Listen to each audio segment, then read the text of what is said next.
Spaghetti Junction is the hub of the motorway network. More than 140,000 cars, vans and lorries pass through here every single day. But today the motorway is quiet. All the action is taking place in Birmingham, just a couple of miles away. Foxtrot Tango 79, Yankee Mike, I've got a vehicle, I've just stolen. A police patrol car, equipped with an onboard video camera, is following a van which has just been stolen from outside a probation office north of the city centre. Yankee Mike, I've got a stolen vehicle on the car park of the Asda-Queswick Road, over. As the cops pull up beside it, the driver of the van accelerates away, leaving the cops staring at the youth in the back, beer can in hand. There's no making off. 2 occupants, one in the driver, I see one male. The chase is on as the van speeds out of the shopping centre car park and onto the busy streets.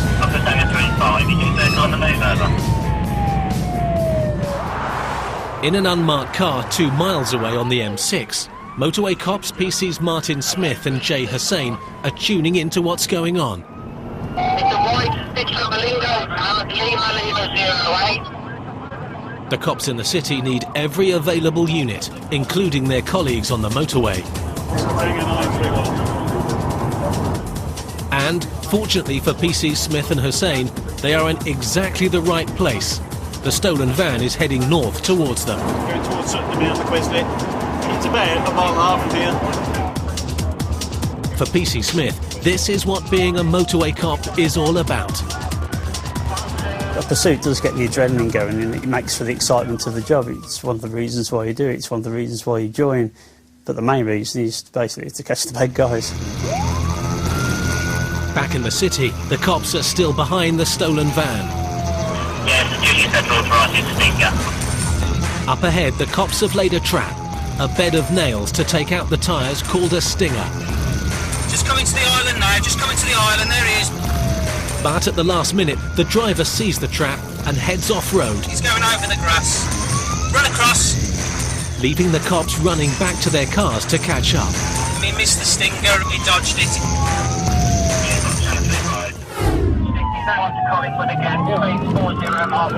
Meanwhile, a mile away, PCs Smith and Hussein are desperately trying to join in the chase.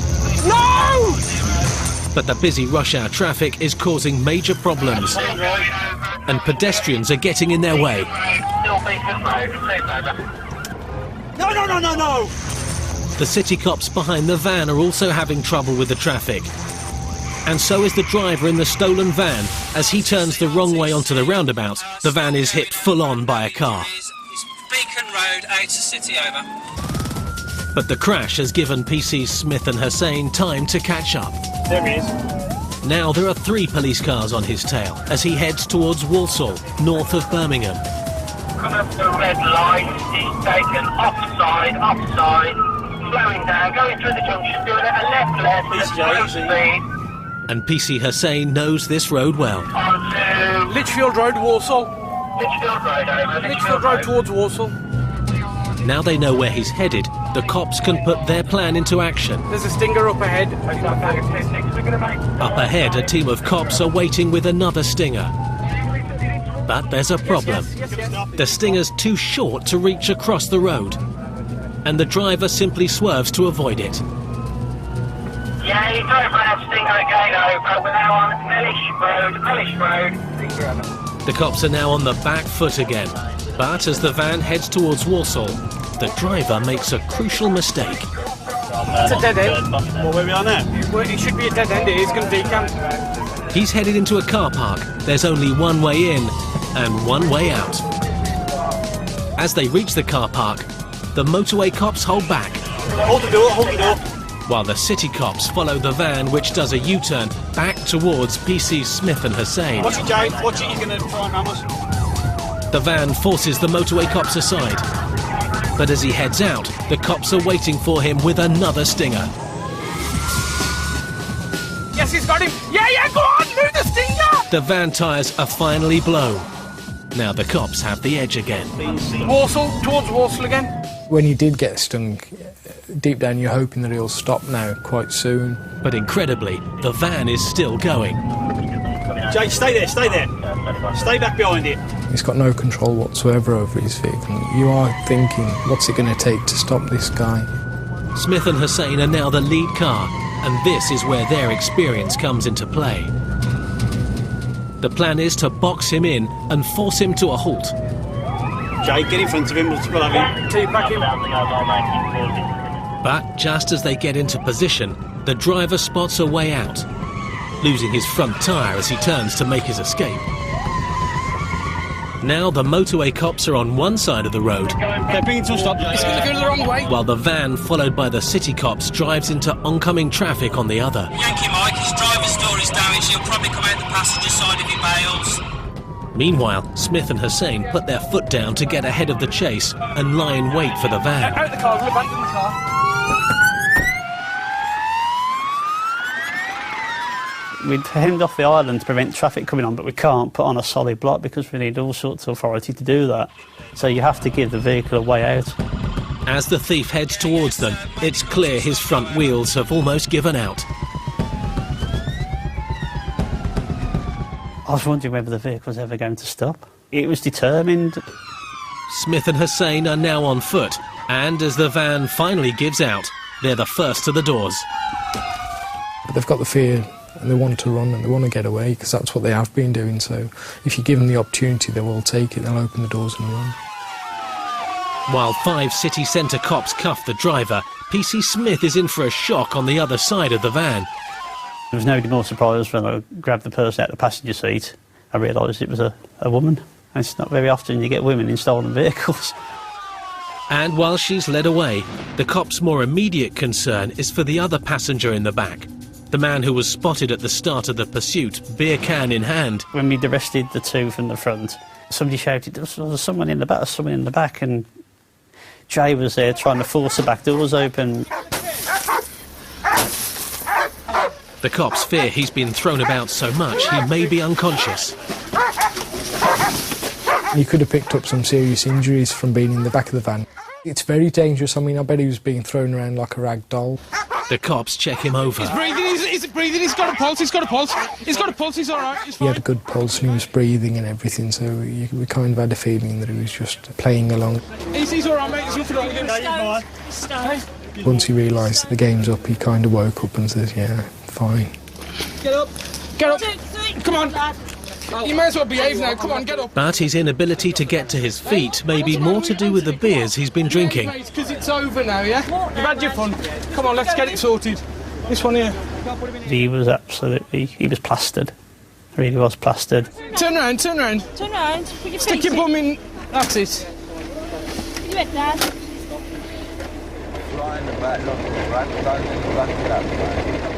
The man's had a lucky escape. As he comes to, PC Smith is dealing with the woman passenger, who's alleging she's been hit by the cops. Slapping me in the face when I get in the car isn't really good, is it? Is that what he did? No, that's what you did. No, I did not. You did? No, I didn't. You slapped me up the No, I head didn't. when I got in the car. The cops often get falsely accused, but this time PC Smith has proof of his innocence. You will find this is recording in here. See that camera? You will find that you... I hope it is. Yeah, you will find you were not slapped anyway, you were placed into this car. I don't slap women. Look at my clean hands, I haven't touched you. And the proof is on videotape. As she and the others are taken away, the cops have another reason to celebrate. It didn't stop, we stopped it. It's about as quick as it gets. We've got 3 arrests out of it. Good result, considering it was stolen about half an hour ago. Pretty exciting stuff, really. It's now time to calm down a bit. On the M6 toll road to the east of the city, PC Hopwood is on his way to a very different incident. All we've got at the moment is a vehicle up the embankment. We've got no idea of injuries or anything else. A car has crashed on the motorway, and PC Hopwood thinks speed may be to blame. It's a common problem on the M6 toll. Because the toll road does not get that heavy traffic on it like the main M6 does, people do tend to speed, and as a result they get caught out with the wet road conditions. As he nears the accident scene, Police, firefighters and the Highways Agency are already on hand. The car has ended more than 30 feet up the embankment. As I was walking towards the vehicle, I was thinking that there would be serious casualties within the vehicle, if not fatalities. But, incredibly, both the passenger and the driver are completely unharmed. I couldn't believe how extremely lucky they had been, especially the severity of what had happened. The driver even remembers every detail of the accident. Just coming along in the outside lane and just went over the rumble strip, a bit too much, overcompensated and just spun out and ended up there. Bit of a buzz. Don't recommend it though. It costs a bit of money, doesn't it? It's one of those circumstances, OK, we're stood here, we're smiling, we're laughing, we've seen what's happened. A couple of feet that way. Could have been all wrong. It would have been a whole lot worse. A couple more feet this way, would have been over there somewhere. So, lottery this weekend then, I think. That's what your colleague said. But the rescue services have been left with a tricky problem. It is in an unsafe position. They're normally either still on the carriageway or just off the carriageway, but not in that position. While they work out how to move the car safely, the driver is being checked out by PC Hopwood. Keep blowing, blow hard, keep going, keep going. I breathalyzed him. That come back as a negative result. So there's no indication of excess alcohol, there's no indication of speed, and the worst is we haven't got any witnesses. So it's just written up as an accident. We won't be investigating any further. PC Hopwood has seen his fair share of accidents, but this one has amazed even him. I'm a great believer in fate, and if the gentleman had been a couple of feet this side, he could have hit the barrier. Mechanics could have turned him upside down into the carriageway. And as you can see, through the debris field of all the trees and everything, if he'd been a couple of feet this side of the barrier, it'd have been down the side of the bridge. And again, it could have been a whole lot worse. Back near Spaghetti Junction, PC's Andy Collins and Daljit Singh Nijjar are on patrol. PC Singh Nijjar has been a police officer for 6 years, but a motorway cop for just a few months.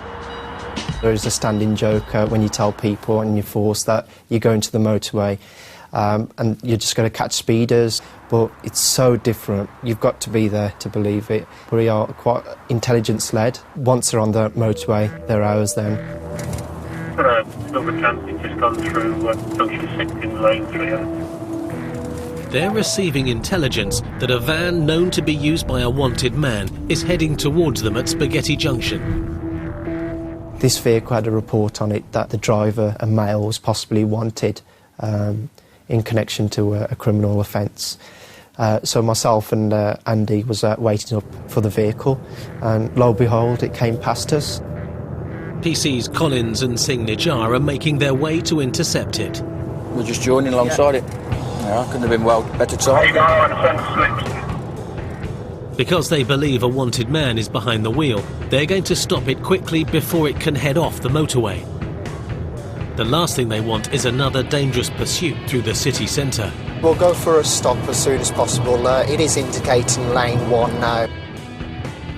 Fortunately, the van is pulling over. It's not the usual behaviour of a man on the run. But the reason why it's stopping soon becomes clear. The driver is a woman. But PC Singh Nijjar has spotted another problem. As soon as I went to speak to the driver, I could see that a small child was unstrapped in the passenger side. One of the things that was going through my mind is this child in a minute is going to open this driver's side door and run into the live lane. So I wasn't happy. Where are your kids? Are they all sat in the front, are they? All... No, there's one kid in the front and there's 2 in the back. Right, is there seats in the back or not? Yes, there is. Oh, is it one of those with special seats? Yes. OK. I was just saying, I hope they're not rattling around in the back. As soon as I mentioned the children, her face dropped and I realised that we were going to discover something perhaps when we opened the back of the van up. At the front of the van, PC Singh Nijar has discovered something very disturbing. Basically, there's a little baby in the back of there. She's obviously running around as well, and I don't want her to open the door and go into the live carriageway. More than 250 people are killed on the hard shoulder each year. Even though the children in the van are unsecured, the cops know the best course of action is to move them off the motorway as safely as possible. We were very close to our own operating centre, so it was easier for us to travel down the hard shoulder, us travelling behind the van with our lights on to alert members of the public. Once off the motorway, a thorough inspection of the van reveals just how dangerous a situation the mother has put her children in. At that point, I looked back at Andy and asked him to join me, because personally I've never seen nothing like that before in my police career. There's nothing securing that baby. If, God forbid, there was an accident. There's children running around. I mean, there's a pushchair there as well. He's not even, fastened in properly. Even veteran cop PC Collins has not witnessed a scene like this before. I think the lady driver thought baby was safe because he was stuffed in amongst a load of bin bags. But Mum has her excuses ready. Should you take the straps off, Melly May? Should you take the straps off? The mother claimed that it was a child's fault. I don't personally believe there was any truth in that. Yeah, but, OK, you're going to strap him in there, but then what's going to hold that? The car seat. There's a safety belt. Sorry? Safety belt. Which safety belt? There's a safety belt on these, and there's a safety belt in the front as well. Yeah, but he's not in the front. I know that because this little one is hyperactive, and she kept screaming and crying to get in the front. And this baby was in the back and she was strapped in, and this is why this one was in the back to look after her. God forbid you had an accident, yeah? I understand, but I thought, The reason why they have to be tied into somewhere else on the car is if the worst happened and the vehicle overturned or something, if they're strapped in, they're going to stay in one place. If they're not strapped in, they're going to be like the inside of a washing machine. She's going to tumble round and round and round, bouncing off of everything, can't they? And all this stuff is also insecure, which is going to fall onto baby. Am I going to get in trouble because of it? Well, it's something we've got to speak to you about, but you're not in the worst trouble in the world, but what we're more concerned about is the safety of your little one. PC Singh Nijar is still angry. I mean, that's just an accident waiting to happen. And as I said, God forbid anything did happen. What's the survival rate those kids are going to have? It's going to be nothing. It's really annoying, that is. And veteran cop PC Collins thinks this isn't the first time she's driven like this. There's no doubt this has happened in the past. I imagine that's her normal method of carrying the child in the car. And to encourage her to strap them in safely, she'll be given a ticket. You will be receiving a fixed penalty, which does entail a £60 fine and 3 points on your driving licence. On the M6 near Kiel, PC Hopwood is back out on the road, being called to another crash. This time 2 vehicles are involved. A car and a 30-tonne lorry. I bet we've got a foreign HGV RTC. His instincts are right. Across the UK, foreign HGVs are responsible for around 9,000 accidents each year. These collisions, they will result in either very minor damage, or the car could end up underneath the front of the lorry, resulting in serious, if not fatal, injuries. Fortunately, this accident is a minor one. First question is, anyone hurt? No, we're fine. Brilliant. I was in the middle lane, he pulled out, he didn't see me, and he's gone. The problem for PC Hopwood now is to get them safely off the hard shoulder. Is the car drivable? I haven't tried, to be honest. I'm just really shocked. It is a danger zone. We've got moving traffic in the carriageway. A moment's hesitation or uncertainty by one of those drivers could have resulted in another collision occurring. But moving the car may be a problem. Is it stuck in there, is it? Is it stuck in? No, it's just where I pulled it. OK. It looks drivable. Although the car is damaged, it's still drivable. Are the kids going back with your car in case there's anything wrong with it? Yeah, well, one will have to sit in the front. No, I'm quite happy. You OK? And while Mum moves the car, For the youngsters, it's a chance to ride with the Motorway Cops. Do you want to sit in the front or the back? Front. You okay? Right, you're in the back then. Okay? We'll get these two in. In you jump then. I think they're on the way to see family members, so it was part of the day's adventure for them. With the kids safely in the police car, PC Hopwood turns his attention to the lorry driver. Speak English? A little bit. A little bit, okay. What I'd like you to do is if you drive into the services for me, please. All right. We'll pull onto the hard standing and we'll have a chat and find out what happened. The drive to the Safety of Keele service station will only take a couple of minutes. I think your mum's just a bit concerned about you two, isn't she? Yeah.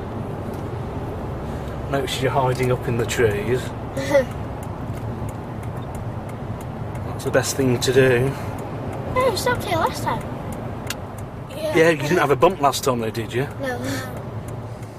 It was the day out they were having. It was just something to get them sat down and moved off the motorway. Whoa. In the back of a police car, which I'm sure they enjoyed.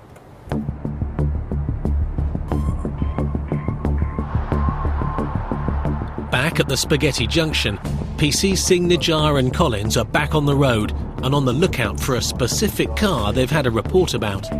Oscar Tango 97, the Black Focus, committed lane 1, A38. According to the police national computer, the driver of the car holds only a provisional licence. We missed it earlier, but it's come back into city, so we're getting a second chance.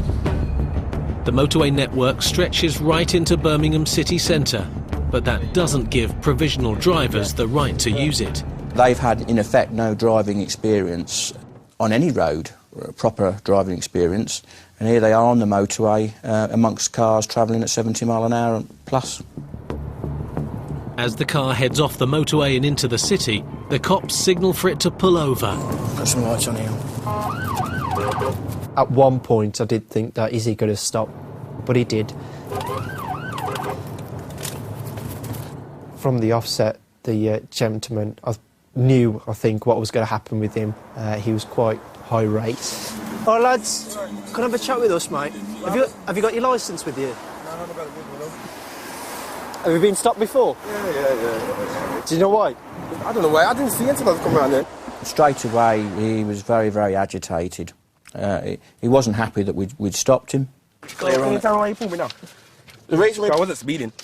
We're told that someone that drives this car hasn't got a proper licence. Yeah. What sort of licence do you hold? Provisional. Provisional licence, right. So you've just come off the motorway. I come off the expressway? Yeah, which is a motorway. And you came up the M6 anyway. To get on the expressway, from that direction, on the motorway, on the M6. Who's in the car with you? That's my friend. Does he drive? No. Okay, so you're not able to drive then, are you? Because you're unsupervised. The passenger didn't even have a licence, so both of them didn't have a clue what they were doing, so it was blind leading the blind. Driving without a full licence is taken seriously by the cops. So seriously that the man is going to pay a heavy price. The car's going to be seized, all right? You have to point out to you officially that you are committing an offence of driving otherwise in accordance with the driving licence. You know, it's got insurance, gaff. Well, because you've got no licence to drive it. Fair enough, I haven't got a licence. Fair enough, and deal with me then, but my car is legal to be on the road. You see, while I'm waiting here, gaff, someone could be coming to pick up the car, gaff. That's not the way it works. If you're committing an offence, we just take the car as part of the punishment, basically. OK? As PC Collins calls for the tow truck, the driver tries to get his mate to help him out. Hey! Hang on, mate. I'm phoning people now, because you can't just take my car like that. I'll come back to you in a second with the gentleman's details. Hey! To check. Hey! Excuse me. Hello? Come here. Bring my phones. Nah, because you can't take my car like that. My car is insured. My car is insured, innit? So, therefore, you can't take my car. You can deal with me. You can even arrest me, do what you want to me. But you can't take my car because it's insured to be on the road. Nah, man. Mike Alpha from Oscar Tango 97 over. Pass the phone because they're trying to take my car, blood. And it's insured. Yeah, insurance details, please. Crazy. I've dealt with some people that won't shut up, but this chap, I think, tops the list because he did not shut up. The car's got insurance on. But you're not licensed. Has the car got insurance on? Listen. It has got Whose insurance. is it insured by? But it's void as Why is it? Because you're a provisional licence holder. You're driving outside the conditions of your insurance. Now the driver's getting desperate, even calling a passerby to help him out. Car licence. No one got a car licence. You have. You want to drive my car, then?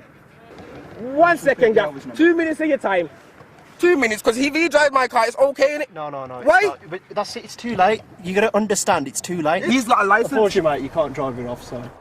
Andy's seen it, he probably dealt with it more often than me, but for me, being new and speaking to someone that doesn't really care, it's quite disrespectful and annoying.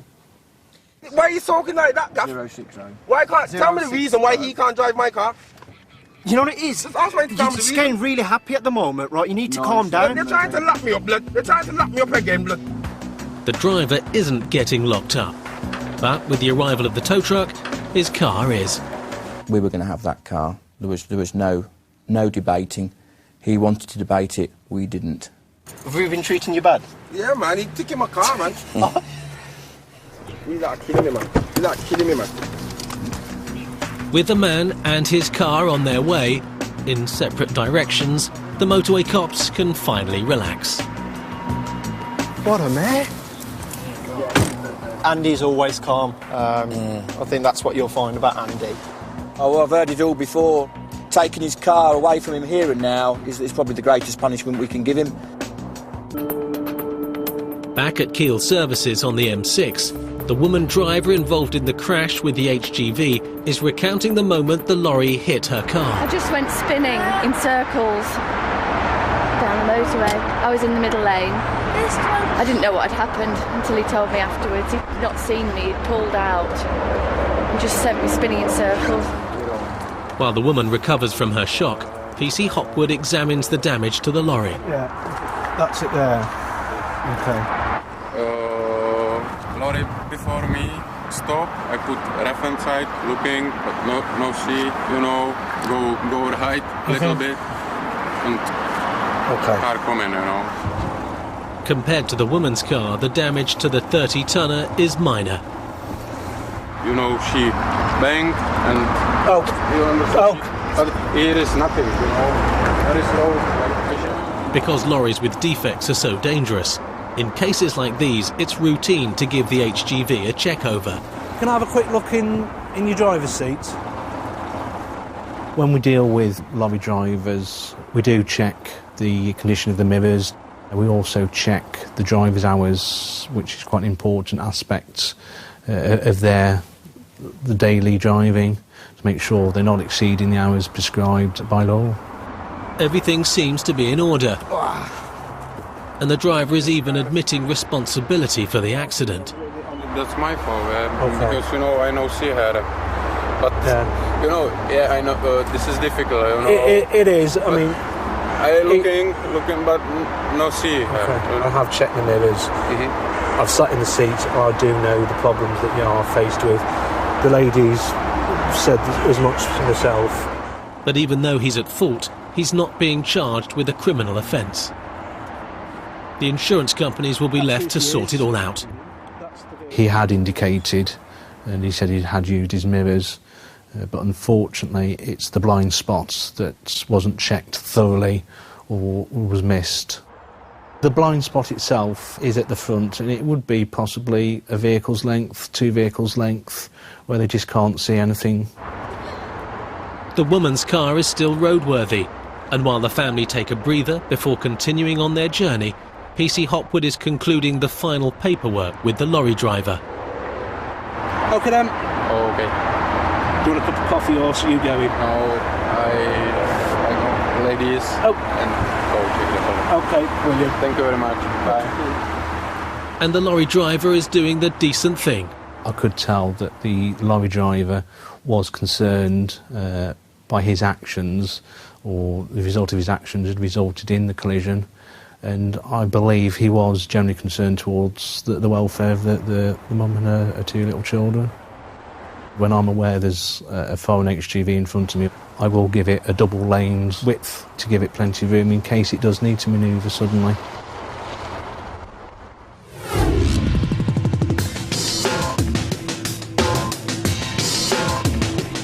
"20 miles south, 2 other motorway cops, PCs Gary Strain and Alan Coleman, are also looking out for the welfare of young passengers on the road.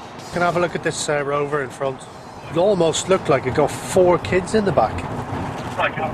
Some of whom weren't strapped in as they should be. Green Rover 623.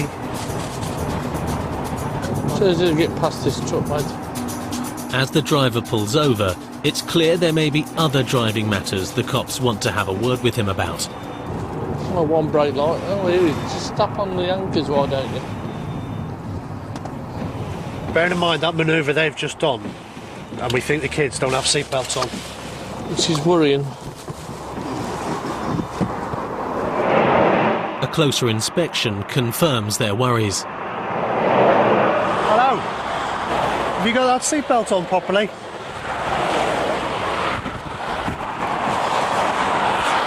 That should be on properly, shouldn't it? When I opened the door, I saw a 16-year-old girl in there, no seatbelt on, but to her right, there was a child, a young baby in a baby seat, a few months old, really. That wasn't secured in any way whatsoever. That baby shouldn't be strapped in like that. That's not strapped in correctly. If you have an accident, that child would just fly out the car. Right? Okay, I'm sorry. Yeah. You need to get that child strapped in correctly. These all need to have seatbelts on. You've got too many in the car. I'm sorry. Right, yeah. Just come and have a seat in the car. I do get annoyed when I see children not strapped in, because they're only small and they will get thrown around in a vehicle when it starts rolling, when it starts sliding. If it hits a solid object, they're going one place, and that's forward. The baby in the baby seat is going to get cut in half, all right? Or she's going to have some serious injuries. The baby is sat in a baby seat, like that, and they've just got the seatbelt going across here. Oh dear. She got a safety, another... Yeah, but right, you haven't got that seatbelt fitted correctly on that baby seat. The other issue is you've got 4 people in the back of your car. Is that the only transport you've got? Yeah, I'm not far going to, I'm just only going to Birmingham. Because there's only 3 seatbelts in the car, isn't there, in the back? Yes. Right, so one of them people is unsecure in the back of that car. The car's only designed for 5 people, isn't it? 1, 2, 3 in the back. So what are we going to do about that? I said, oh, this is my mistake, I'm sorry, first time. No, but you travel around that like quite a lot, I bet, don't you? No, I'm not very too all the time. So this is the first time you've ever travelled like? I don't think it is it? I don't think People have these sayings and they'll say the same thing to us all the time. And one of them is, honestly, officer, I've never done it before. But that's usually a load of rubbish, and it means you've done it loads of times before, but we've just caught you. Because of the danger to the children in the back, the cops have no choice but to get the car off the motorway. We need to take you off at the next services, which is coming up, and that you arrange for somebody else to pick up one of them. You can't travel with 4 people in the back of the car when you've only got 3 seatbelts, especially children. But getting them off the hard shoulder without causing an accident is the next problem. Build your speed up on the hard shoulder to about 50 miles per hour. Nice long indicator. And then merge with the traffic when there's a space to do so. What I'm saying is, don't get in your car and just go zoom straight out there. Do not pull straight out into lane. Okay. The motorway is a really dangerous place. Cars travel a lot faster than you think they're travelling. So I took me time and I went through it a few times with him. But it obviously didn't work, because he built the speed up for about 5 metres and pulled straight in front of a truck. So he's going to do exactly what I told him not to do. Going to pull out there. Oh no, oh no. My heart was in my mouth then, because I thought the truck was just going to go straight over the car. Oh look at the mayhem it's just caused then. How the truck managed to get out of the way, I do not know, because he actually began to start jackknifing, and it was only because the driver was probably skilled, he released his brakes and managed to get out of the way of the Rover. What did we just say to that tractor unit? Yeah, I know. But that's what it's just caused. The driver is now in even more trouble. I'll tell you what, I'm going to have words with him when we get to the service centre. We've had a major accident through him not doing as he was told. Because he will not listen to what he's told. And we're going to try and tell him again.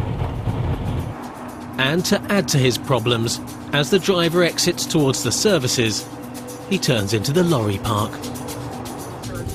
You're going the wrong way. Oh. We're going from bad to worse now. We're going to go into the lorry park.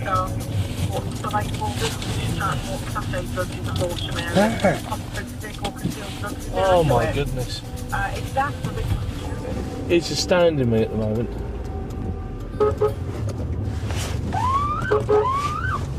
Finally, the driver stops amongst the 44-tonners. Now PC Strain can have yet another chat with him. There was lorries behind you that were braking so sharply that they nearly jackknifed. No, that is the far where I seen the little bit back like. No, listen to me. Your piece of driving nearly caused a very, very major accident. Do you understand that? Yeah. I'm not going to argue. Yes, but these... Look, you keep on saying I'm not going to argue with you. I'm telling you what you've just done wrong. And you've committed the offence of driving without due care and attention. Yeah. When we tried to explain what you've done is wrong, can you not say that? He just, I don't know, he just seemed to blanket it like he didn't want to know. You have an excuse for everything we put to you. It stops here and now. Do I make myself clear? No, do I make myself clear? Because I've had enough of it. Do I make myself clear? I don't want no more excuses, OK? Yeah. What you've done, you did, all right? Yeah. You got 15 years driving experience, and from what I've seen today, it doesn't show. It looks more like 15 minutes. OK? Are we clear with each other now? Yeah. Right, I'm not listening to you arguing or your excuses anymore. With the lecture over, the man will have to wait for another car to help transport his children safely. Unbelievable. Unbelievable isn't the word. The number of cars on the motorway drops off dramatically as night falls, and many lorry drivers take advantage of the quieter roads to continue their journey. But less traffic doesn't necessarily mean safer roads. Nighttime brings its own problems for the motorway cops. Night shifts, I find that probably more dangerous because on certain parts of the motorway it's unlit, and with the speeds involved, when it does go wrong, unfortunately it goes horribly wrong. It's 10 p.m. Friday night, and PCs Collins and Singh Nijar are on patrol near Birmingham's Spaghetti Junction. Yeah, being a Friday night, it does tend to keep going all night. A night shift can be generally a little bit more exciting, and you're normally on the go. As soon as you come to work, you're normally an incident's there, straight out the door and off to it. Tonight's no exception. Already they're receiving reports of a serious incident.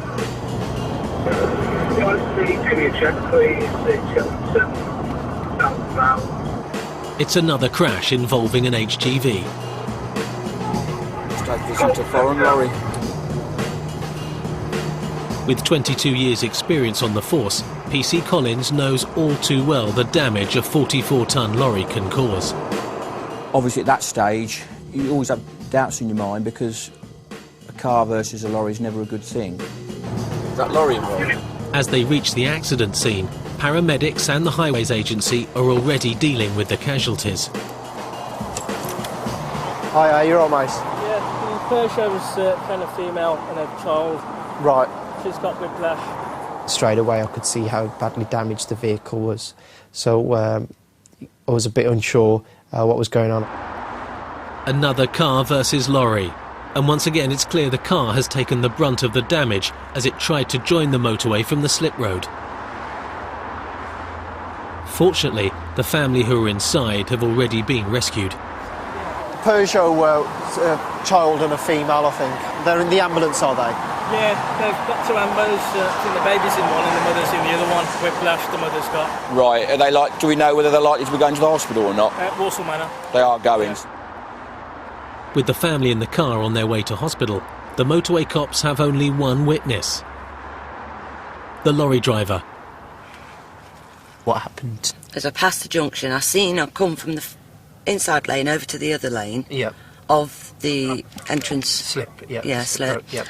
And next thing I know, bang. Yep. When I says to her, I says, "Why did you?" I was in the middle lane. She says, right, "You weren't." The motorway will remain open while the cops complete their investigation. We will all check the tyres of the car. You could have somebody running on what we call racing slicks, where there's no tread. They're not brilliant on the front of that one, but they are legal. The marks on the tyre suggest that the tyre's actually at some point run sideways as it spun. You just have to be methodical, because when you walk away, that information's gone. So if you don't get it at the time, you're never going to get it. With little information to go on, PC Collins uses the debris on the road to piece together what happened.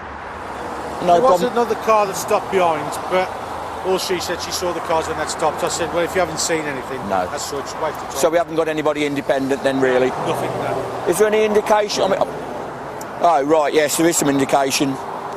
Is that a shadow, or is that... That's her, isn't it?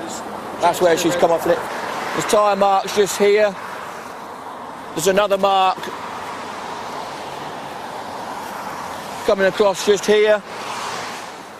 It looks like the driver of the car may have come off the slip road too early and crashed into the side of the lorry.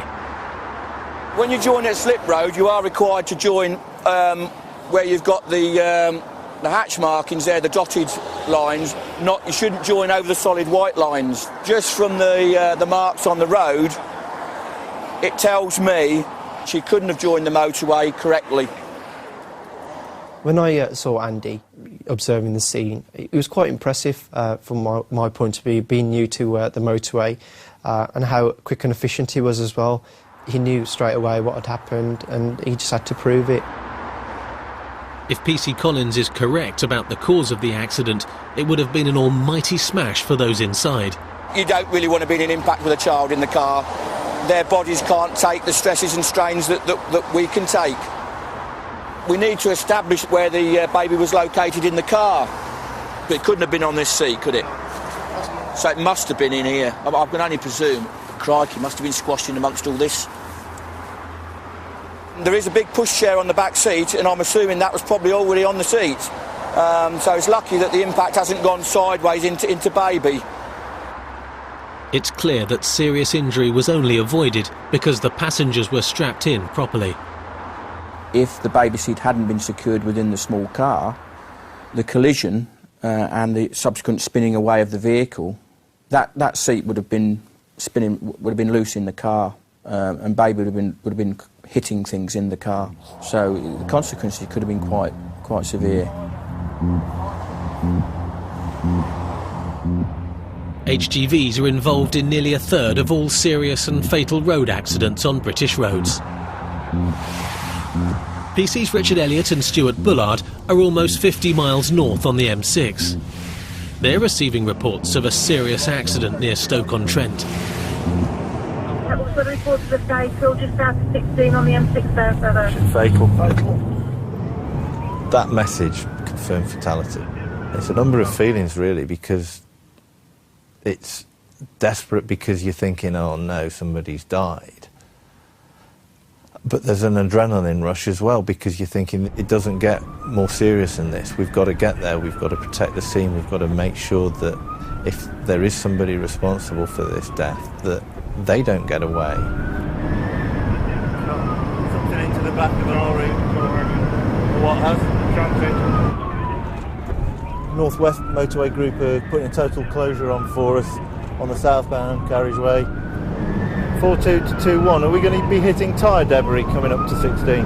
A complete carriageway closure is unusual, reserved for major incidents like this one. As they race to the scene at over 140 miles an hour, the motorway cops prepare themselves for what's in front of them. Going through your head is all kinds of things. What are you going to be confronted with? Thankfully, ambulance and fire appear to have made the scene already, so some relief in as much as we're not going to be first responders in that point of view. It's the loneliest place in the world when you're first on the scene, and the longest wait when you're waiting to hear sirens or somebody coming to help you. At the scene, the full extent of the multiple pile-up becomes apparent, and PC Elliot is updated by fellow motorway cop Kevin Shail, who was the first officer on the scene. Oh, jeez. All right, Kev. Yeah, we've got one confirmed fatality at the moment. Is that the van? No, they're both alive in the van at the moment. There's a Corsa over beyond in front of that lorry, just had its roof off, and there's a male deceased in there. Right, okay. The driver of that, I'm told, he or she has life-threatening injuries and was apparently taken straight into an ambulance. I'm just trying to locate that person at the moment. I think the best way to describe it is you're faced with a scene of a carnage, really. And I'm sure for an ordinary member of the public, it would be very upsetting and shocking, the scene that we dealt with. A lorry has jackknifed across 2 lanes and 2 cars have ploughed into its trailer. What you initially see is the jackknifed lorry and the camper van embedded into the back of it. And the collision damage to that camper van is so severe that you instantly think, if there is a fatality, it's got to be in this vehicle. There were 2 people in this vehicle. The female was asleep in the back at the time. If she hadn't been, well, she'd be dead. But I don't quite know how the drivers got out. As you progress through the scene, that's when you see the roof off the Corsa. 2 people were also travelling in the Corsa. The driver is being treated by the ambulance services, but the front seat passenger has died. It's now a question of, there's nothing we can do for that chap. All the other people are being treated for their injuries. With the lorry driver and the other injured on their way to hospital, PC Elliot's attention turns to investigating what happened. Kev, have we got any known witnesses that stopped here? Past, There's as such. there, and apart from really what's here, there's the driver of this one, which is a black gentleman who's round there, and the 2 lorry drivers. They were both just the other side of that wagon. Right. Nobody else has stopped, as far as I'm aware. The cops have found a witness. I was positioned a few yards behind the parked trailer there. I saw him brake emergency. And I could see in front of him the smoke and glass and everything flying everywhere. So I realized there was a major impact ahead. So I missed him. And then I stopped after the camper van, looked on my left and I could see the Corsa with the roof missing, with the driver sitting inside. And the driver came out there and he just asked me if he could make a phone call on the mobile. So I gave him my mobile. Dial, he was so shaken up. So I dialed the number for him, left him with the mobile, went to the camper van, and the guy was screaming, "My wife is in the back, my wife is in the back." We couldn't see her. You know, no noise, nothing. Then within 3 minutes, the ambulance arrived. One of the HGV drivers who stopped to help is also filling in PC Elliot on the events leading up to the crash. No. The trouble was because it was so dark. Yeah. Dark trailer, no lights. I'm assuming because he's jackknifed, his Susies have gone and he's lost his lighting, has he? He said he tried the lights, they just didn't work. And another driver was following just behind the lorry. What it was, I hit the roof of a car, so I thought. Yeah. And it was the roof of the bloody car. Right, OK. So that driver has come through the scene just after it's happened, and he's actually struck the roof. The firemen haven't cut that roof off. That's come off in the collision, and he's hit the roof when it was lying in the road. There's one question people always ask you, and that's why. If people can understand why something's happened, they seem better able to deal with the consequences of it. I was just having a look to see if the cables from the cab unit are still attached to the trailer, because it's those cables that provide the lighting to the back of the trailer. If the back of the trailer's unlit, then that's going to explain why people aren't seeing it to some degree. While the investigations continue into why the lorry jackknifed, PC Elliot must identify the young man who died in the car. I've got to check the body for ID, so I'll glove up and check him. Because our priority is to ID him and tell his loved ones before somebody else does. So, with mobile phones, with all communication that goes on these days, we have to make sure that we're the people who tell the family what's happened, and that they don't hear it from another source, and that they don't hear the wrong information as well. It's not a nice part of the job, but it is something you have to do in order to establish their identity. No wedding ring. You know it's a young lad that's died, But you have to push that to the back of your mind. It will become more personal at a later date for you. But at that time, you just get on with it, because that's the only way you can deal with it. Nothing at all. PCs Shail can shed some light on the young man's identity.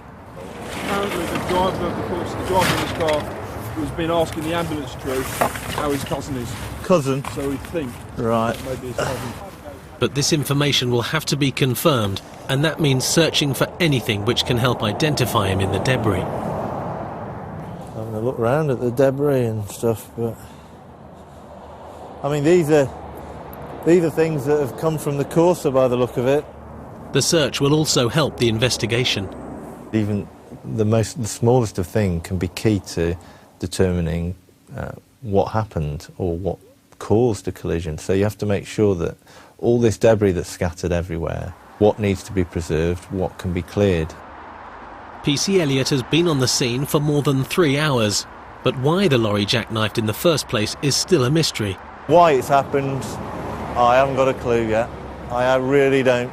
The scene doesn't instantly give you any answers at all as to who's come from where and done what. But one thing has been confirmed: the identity of the deceased. He's the driver's nephew. What are the details of the deceased? Yeah, I've heard them. Can you ask them to get the ball rolling for notification? Local force, FLO, and we're arranging for the local force to go around and make initial contact with the family and unfortunately deliver the death message. The dreaded walk up the path and knock on the door. There'll be 101 questions they want to ask, all about what's going on, what's happened, how it's happened. They're questions that people ask. Of course, the big one being, did they suffer? And I would say in this case, probably not, no. It looks like an instant thing. So, whether that's I don't know if that's ever of any comfort to the next of kin, but I suppose I guess it is. As dawn breaks, one carriageway of the M6 remains closed as PCs Elliot and Shail continue their investigations. This has been on its side.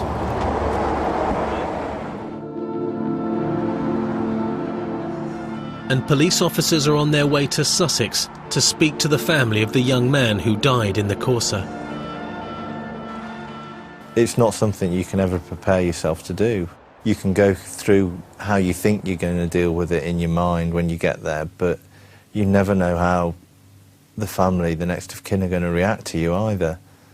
Quite often it will be a case, knocking somebody's door in the small hours of the morning, then they automatically know why you're doing it quite often. It is everybody's worst nightmare when they see a police officer walking up their garden path. It was Friday evening, 7:15, the 17th of April.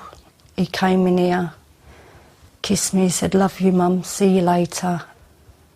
And then next morning, 2 policemen knocking at the door. And they took me through to the back room and said there was a fatality on the M6 early as this morning. And they said the lad was wearing a thick, heavy metal chain and had a tattoo up the inside of his right arm. And I said, "Did it say Manu?" They said yes. And they said, "We're so sorry, but there's no other way of telling you this. He died on impact."